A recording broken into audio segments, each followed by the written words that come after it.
व्यास मिश्र जी ने सब कुछ देखा जीवन में, लेकिन संतान नहीं थी। तो व्यास मिश्र जी के ही बड़े भैया थे नरसिंह आश्रम जी।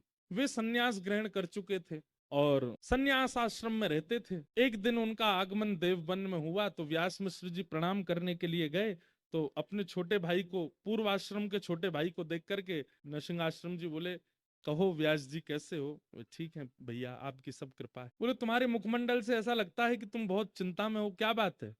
बहुत पीड़ा में लग रहे हो। व्यास मिश्र जी बोले, पीड़ा तो कुछ नहीं है, बस संतान नहीं। तो नरसिंह आश्रम जी बोले, भैया ये तो प्रारब्ध है, भाग्य में होगा तो मिलेगा, तुम्हारे भाग्य में नहीं होगा तो फिर तुम दोनों पति पत्नी मिलके भजन करो ठाकुर जी का।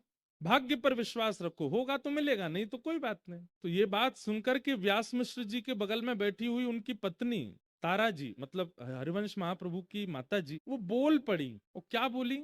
वैसे तो संकोच करती थी, ये हमारे जेठ जी हैं, भले ही सन्यास में हैं, लेकिन हैं तो बड़े भैया हमारे पति के। संकोच करती थी, लेकिन आज बोल पड़ी कि अगर भाग्य पर ही निर्भर रहना है तो आप जैसे महापुरुषों के दर्शन का लाभ क्या होगा? यदि जीवन में भाग्य ही सर्वोपरि होता है, भाग्य ही सर्वाधान होता है, तो आप जैसे महापुरुषों के दर्शन, प्रवचन और स्पर्श से हम लोगों को प्राप्त क्या होता है? यदि भाग्य पर ही निर्भर रहना है तो सत्संग करना छोड़ देते हैं, महापुरुषों का दर्शन छोड़ देते हैं, कथा वार्ताएं सुनना छोड़ देते हैं, भाग्य में जो है वो मिलेगा। ये बात नरसिंह आश्रम जी के हृदय को स्पर्श कर गई कि बात तो सही है कि अगर भाग्य से ही सब मिलना होगा तो संत दर्शन का प्रभाव क्या है, संत दर्शन का लाभ क्या है? नरसिंह आश्रम जी बोले, तुम चिंता मत करो, मैं कुछ प्रार्थना करता हूँ ठाकुर जी से।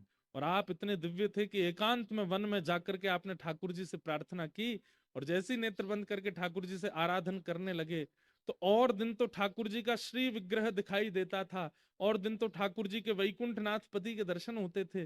पर आज ठाकुर जी की वंशी दिखने लगी, और तभी मानो जैसे ठाकुर जी ने आज्ञा की हो कि हमारे प्रेम रस के उत्थान के लिए हमारी वंशी ही अवतार ग्रहण करेगी, और वह अवतार आपके छोटे भाई व्यास मिश्र के यहाँ ही पुत्र रूप धारण करके आएंगे, आप आज्ञा कर दो। नरसिंह आश्रम जी लौट करके आए और आकर के व्यास मिश्र जी से कहा, आप चिंता मत करो, ठाकुर जी ने मुझे आश्वासन किया है कि आपके घर भगवत भक्ति का प्रचार करने वाले एक बालक का जन्म होगा। अब बस प्रतीक्षा करो उस शुभ घड़ी की कि कब वह अनुग्रह होगा।